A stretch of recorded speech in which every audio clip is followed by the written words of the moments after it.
Black Friday is almost gone, but if you think everyone was in the shopping mood today, think again. There is a growing movement aimed at buying less, or as this ad points out, nothing at all.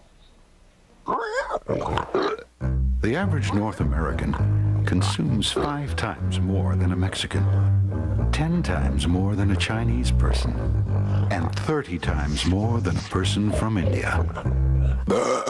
We are the most voracious consumers in the world. A world that could die because of the way we North Americans live. Give it a rest. November 26 is Buy Nothing Day. Now the group behind the ad is urging a boycott on shopping for the entire holiday season. The man behind the drive is Kalle, Lasn, editor-in-chief of Adbusters magazine. He joins us live from Vancouver, British Columbia. Welcome. Yes, hi. I should point out that the ad you just saw, we were not able to buy any airtime on MTV, Fox, ABC, NBC, or CBS for that ad. Well, why do you think that is?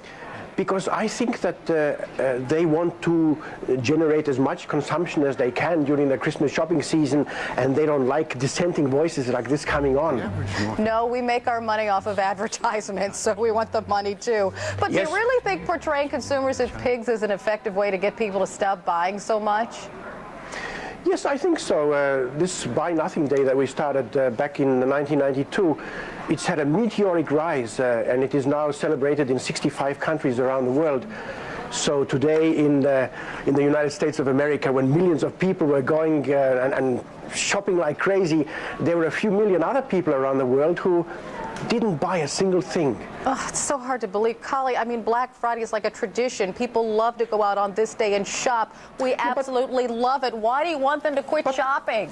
But think about it. After this very spiritual holiday of Thanksgiving, why is it that our culture is somehow then requiring us to go out the next day and max out on our credit cards and buy probably more than we need to buy?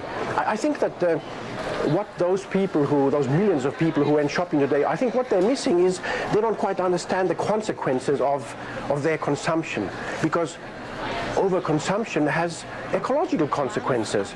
You know that overconsumption is in some sense the mother of all our environmental problems. Oh, come on, environmental problems? Yes, environmental problems. Every single purchase that you make has some kind of an impact on the planet, and we, the rich 1 billion of the people on the planet, are now consuming 86% of all the goods in the global marketplace, leaving a lousy 14% for the rest of the 5 billion people on the planet, and then we wonder why it has ecological, psychological and political consequences. I believe that overconsumption in the rich countries of the world is one of the root causes of terrorism. I believe that this huge inequity, 86% for the rich people, 14 if for the poor. If somebody wants to buy their kid an Elmo doll, what's the harm in that?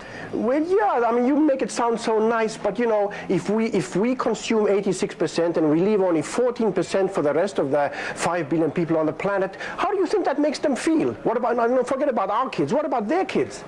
Well, I can understand that sentiment perfectly, but buy nothing, wouldn't that destroy the American economy?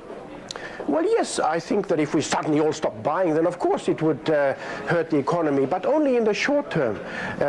You have to think about the long-term consequences of the kind of business culture that we have built up. I mean, our global economic system is now producing climate change. We're running out of oil. The fish in the Atlantic are starting to disappear. Here in the Pacific Northwest, where I live, the salmon runs are drying up. And I think that in some way we are actually living off the backs of our own children. We're living off the backs of future generations if we continue to somehow, Kalle, although it all sounds nice and politically correct, I just don't think people will stop buying for that particular reason. Maybe if you said, oh, you know, the holiday season is meant to be with your family and the sharing of generosity and love and not consumerism, maybe that would work better.